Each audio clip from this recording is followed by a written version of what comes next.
On today's episode, we talk about the Seahawks and Packers joint practice, along with the preview of a game that will be tonight. Let's go. Yeah, I've been wanting this shit forever. I've been in the field with whatever they throw at me. Brush it off, pick myself up, moving on to the better. Okay. Hey.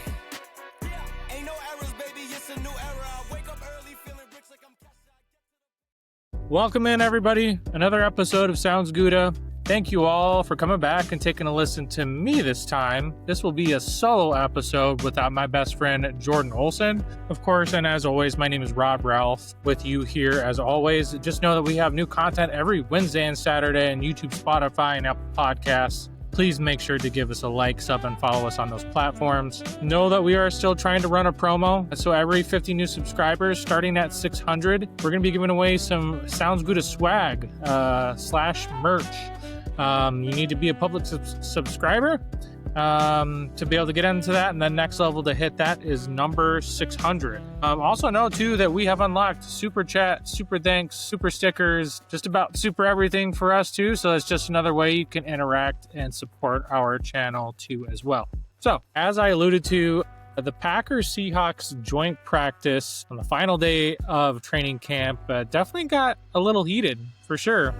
There was definitely a lot of fights, more than a few. I think it might have been, as I've seen over on the interwebs, the worst ever, as a lot of people have been putting this. But, you know, the final day of training camp, it last open one to the public too as well. It did last 2 hours and 21 minutes. So multiple fights, like I was talking about. It was definitely a competitive atmosphere with roster cuts approaching, and you could definitely tell that within this practice. So, I mean, some standout performances for me. I just wanted to give Malik Willis, some credit. He had a really good day. Definitely was balling out there against the Seahawks starting defense. I was making some really spectacular plays. Wasn't anything that was really on script, so to say, but as he can do, he's very elusive in the pocket and he can run, and so he's making the best out of that. Kind of those off script, off platform type of scrambling plays to extend all of that. Made some really impressive completions, and we'll get into it in a little bit later, but including throwing an awesome one to Luke Musgrave, who made a twisting catch. And just for that emphasis too, he's really done a good job and filled in as quarterback one during the team periods and loves limited participation. And he is really a good backup quarterback. And honestly, he would be a starting quarterback on a lot of other teams, I would think. Not all, but a lot. So definitely want to give him some shout outs. So I alluded to it too, but some just tight end dominance from Tucker Kraft, who we all think is ascending. See if he can hit that George Kittle type of level this year. And Luke Musgrave might have put together his best practice too as well. Maybe even including games, So if he can take that next step, as one of our longtime and best listeners and supporters, Anna Gray says, give Anna Gray a shout out. She's really excited to see 12 personnel for us this year and what that looks like for two tight ends this year with Luke Musgrave and Tucker Kraft. But he caught everything today and was very, very dangerous downfield. It did not matter who was on him, linebacker, safety, cornerback. It did not matter for that up and coming Seahawks defense, who for the most part had a lockdown on this Packers offense for this practice, but had a red zone touchdown with multiple contested catches and definitely showed that potential that's been promised, but definitely has not been delivered upon yet. And we know that injuries is definitely a part of that. And then Tucker Kraft, nearly unstoppable throughout the practice, did fumble on a screen pass, right? I think he's put 3 or 4 on the ground so far. Somebody can correct me if I'm wrong on that. So he definitely needs to work on his ball security, but multiple completions in the red zone. Would have been definitely the player of the day if it weren't for Luke Musgrave and for that turnover too. So turning over the wide receivers, some of those observations. I mean, Matthew Golden at this point, he's wide receiver 1 to me. It just, if you've been listening to us, you know that I'm definitely Matthew Golden truther and believer. I think he's going to get Rookie of the Year consideration this year, if I believe I think and know what he can do. So far, we've definitely been seeing that, but, practice is practice, and joint practices are a step above that, which is really good. You get to go up some other great competition in the Seahawks, but game performance is another thing. So can he do it when the lights are shining bright? I think that he will. So Romeo Doubs, strong return to practice too. Immediate impact with some big plays. He's just continues to be a really good elite route runner. He definitely showcased that. Isaiah Naylor, that might be a name to watch out for.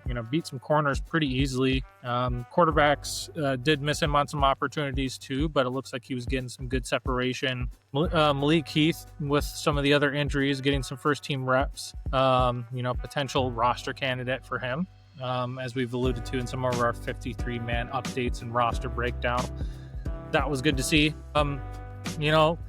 Let's turn it over to some defensive performance and concerns. Definitely some secondary struggles. Jackson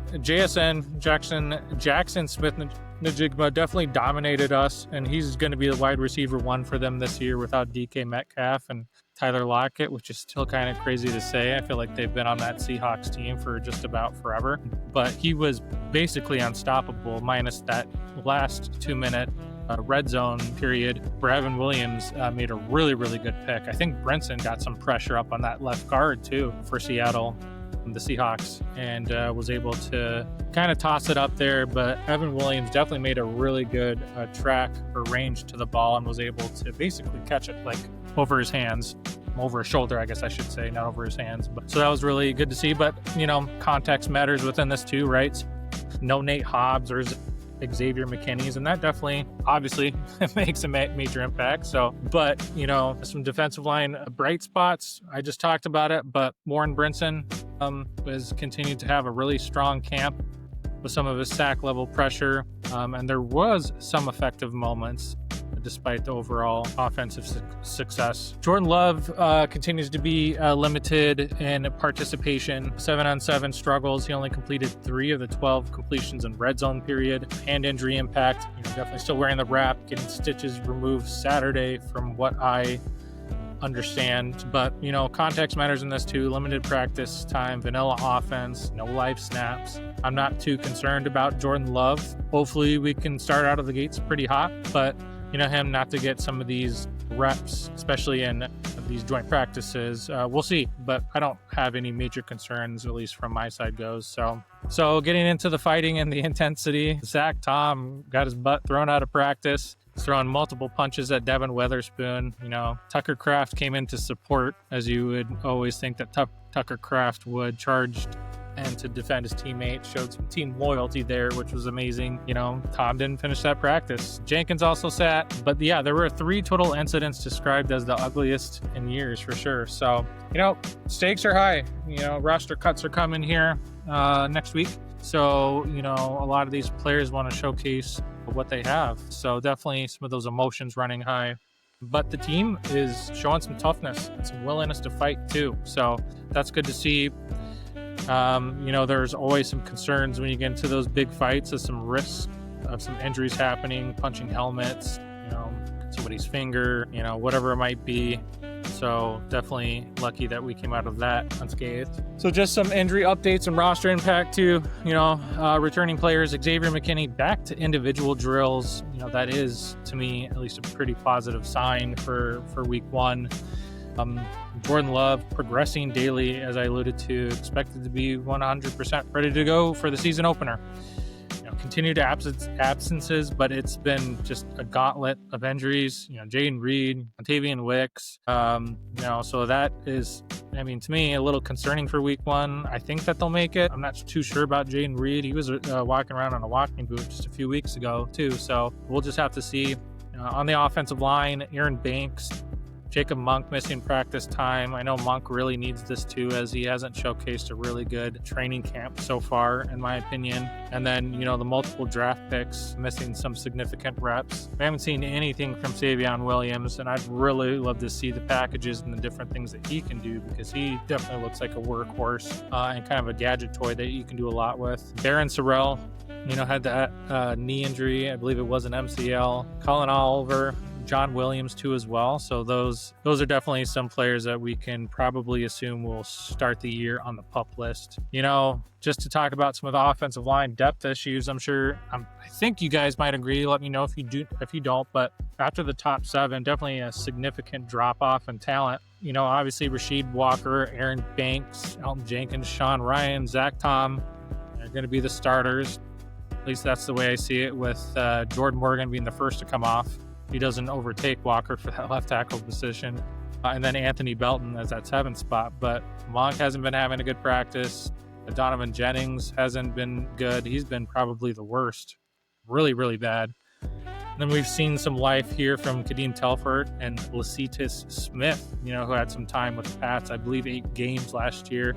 And I think he can play all 3 spots on the inside, left guard, center, and right guard. So he definitely has some positional versatility to him too. So we'll have to see. A little bit concerning there after that top 7. May need to scheme around backup linemen. There is a debate about keeping 8 versus 9 offensive linemen. I think that we're going to be able to keep 9, but we'll end up seeing who that will be. It could possibly be 8, but typically too, teams don't release quality offensive linemen, right? So whoever is the best that's making out of the camp is going to make out on this team, and that's going to be our back end depth. Some special teams note: Brandon McManus, missed 2 field goals, a rare poor performance from him because he's been lighting it up. And then Daniel Whelan just continues to do, Daniel Whelan type of things. Third quarterback battle for practice squad. It looks like Eldersma has got that leg up for practice squad / a development role. And then, just some looking ahead, but some of the things I'm thinking about, obviously the health for week 1, will Reed, Wicks, and other injured players be ready? How are we going to balance this offensive line depth versus other positions, and then defensive secondary? Can they handle these elite receivers without full health, without a Nate Hobbs? Can Bo Melton continue to come in and do what he's doing? Can Hobbs stay healthy? Is there others? Can Javon Bullard hold up well, specifically in the slot, a man-to-man? And then, who else is that back-end depth going to be? Is that going to be Micah Robinson, Caitlin King, Corey Ballantyne, who has a lot of experience with us? Ballantyne didn't have the best performance, too, against the Colts, so we'll have to see there how that's going to be. So I already talked about it, but just some tight end usage, 12 personnel. Are they going to utilize a little bit more of those two tight end sets, especially if Luke Musgrave ends up taking off? I'd love to see a little bit more of that. But that pretty much takes us to the end of the joint practice and some of those notes that I had specifically for that. Let's get into the Seahawks and the Packers preview. So just give a little bit on the Seahawks. You guys have heard of us. You guys have heard us talk ad nauseum too about the Packers. You kind of know what roster spots we're looking for. So I'll get into that here in a little bit, but obviously some major organizational changes for the Seahawks. Geno Smith departure, he goes to Vegas and traded for a 3rd round pick. The Sam Darnold era begins in Seattle, signed a 3-year contract as a new starter. And they did add in Drew Lock in there as depth, and also selected Jalen Milroe in the 3rd round for future development too. Coaching staff overhaul for them, but Ryan Grubb was fired and he was replaced by Clint Kubiak. The Kubiak did work with Darnold in 2023 when he was with the San Francisco 49ers. John Belton, they got a new offensive line coach. Andrew Janico, quarterback coach. Hopefully I'm saying that right. Rick Dennison, the run game coordinator, and then multiple offensive assistants and specialists. So obviously moving on to the wide receiver corps rebuild, but like I was saying, no DK Metcalf, no Tyler Lockett for this group, which is still kind of weird to say. It's just, like I said, I feel like they've been with the Seahawks for 10 years, but they got Cooper Kupp, obviously from the Rams. You could You could say that Cooper Kupp would probably be a good addition. Some others might say that he is kind of on the downfall.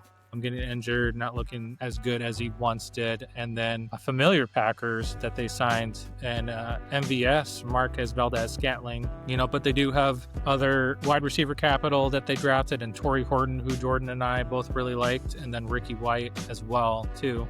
So, they used 9 of their 11 picks on offensive players. So they took one of our stud first rounders who we really loved in Gray Zabel out of North Dakota. They took Elijah Arroyo in the second round, a really good tight end that we liked too as well. Nick Amenwari, the really, really good safety. I believe he played, where did he play? South Carolina. Yep. And he had a really good route scoring. He had a really good athletic performance too. So he jumped up a lot of teams' boards during the draft. And then I talked about it, but Jalen Milroe, they got in the third round as a quarterback. But so, they prioritized offensive line, multiple picks, including Gray Zabel, tight end addition, and Arroyo drafted. AJ Barnround and Eric Saubert were signed. And then let's move it over to the defense. His defense showed a lot of improvements in 2024. They definitely have a lot of secondary talent in Devin Weatherspoon and Tariq Woolen at cornerback.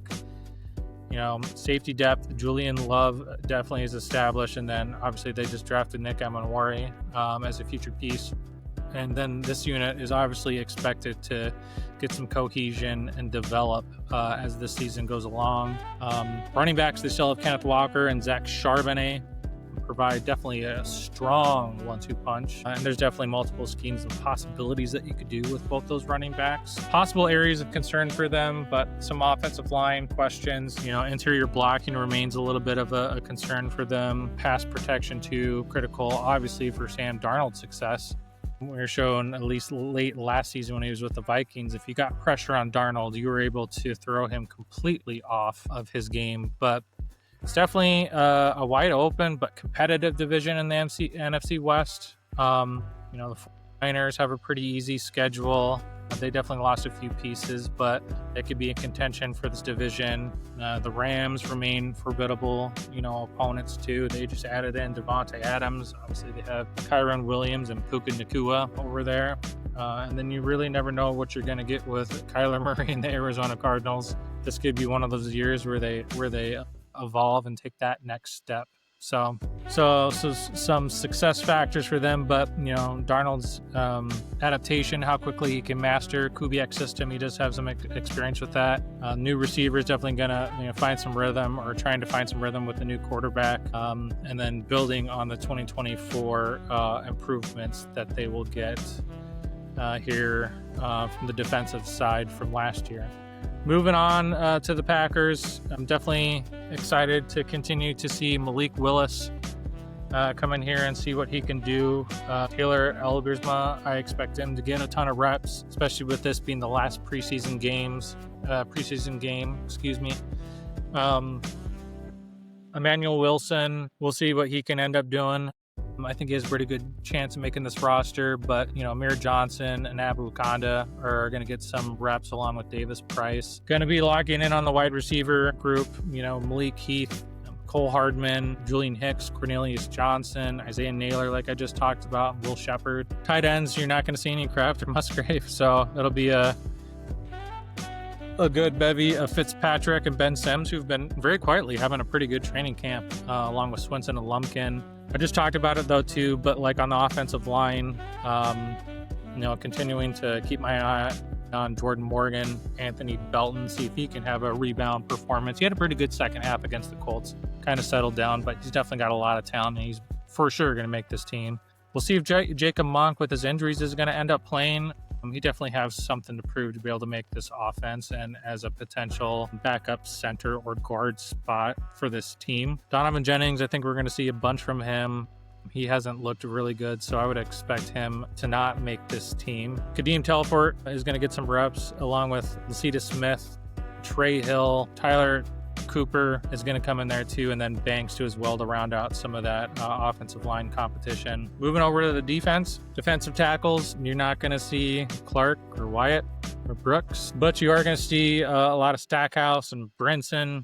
And Colby Wooden, I think Colby Wooden he had a mediocre game, I guess, against the Colts. I don't know. He didn't have that many snaps, I want to say, but along with Esther too as well. So we'll end up seeing how that does. Defensive ends, Sorrell isn't going to play. I would have definitely been keeping my eye out on that. So you're going to see a bevy of Enagbare, Mosby, who's got a lot of special teams value for him. I believe he is one of the contributing people on special teams. And then Alexander too as well. Linebackers, you're not going to see Quay Walker, Edgerrin Cooper, Isaiah McDuffie, but you are going to see a lot of Tyron Hopper, who I think has been the most improved player from last year into this year. He's definitely going to make a run for it to be that third linebacker in 4-3 defense. So 3 linebackers out on the field. So I'll be keeping an eye on that. Christian Welch, I think he's got a really good chance. And even if anything, he definitely has a lot of special teams pedigree to him too. So he has a really good chance of making this. Isaiah Simmons, we've seen it continue to happen, but I'm definitely going to be keeping my eye out on him. Let's see if he can actually make some noise in this game. He looks definitely lost. Can't cover, can't tackle. So I think the flame is burning out on him. But then moving over on cornerback, Keyshawn Nixon, Hobbs is injured, no Valentine, Bullard, but you are going to see a lot of Will Melton, Micah Robinson, Kalen King, Corey Ballantyne. Kamal Haddon got picked on quite a bit last week too. Michael Pittman Jr. They definitely were scheming some things towards Haddon's side where he had a really good tackle grade. His coverage grade was absolutely terrible. So we will see with that.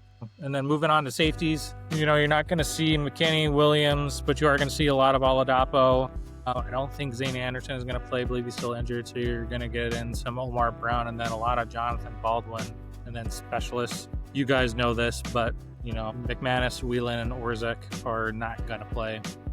That's really what I'm going to look out for and see who has the best energy, the best execution. Let's see if they can cut down on some of those penalties and see who really comes out of this game looking sharp on this last preseason game. And then we are a little over 2 weeks away from real football. Can you believe that? It's going to be pretty exciting. Well, that is all that I have for you today, Packers fans. Make sure to leave us a like, sub, and follow us on our platform. We do have new content every Wednesday and Saturday on YouTube, Spotify, and Apple Podcasts. So please make sure to follow us on those other platforms too as well. And just know that I am on the socials too as well. I'm at Sounds Good Out with 3 A's, and Jordan is at Olsen Jord. But yeah, leave us a comment. Let us know what you think. What are you looking out for? What are you teeing up to see? Do you want the penalties to be better? Execution? Do you want some of the backup quarterback play to see how Elgersma and Clifford do? Maybe you're looking out for wide receivers, running backs, or maybe it's something on the defensive side. So definitely drop a comment and let us know. But that is all. So we hope that you have a good morning, a good afternoon, and a good night.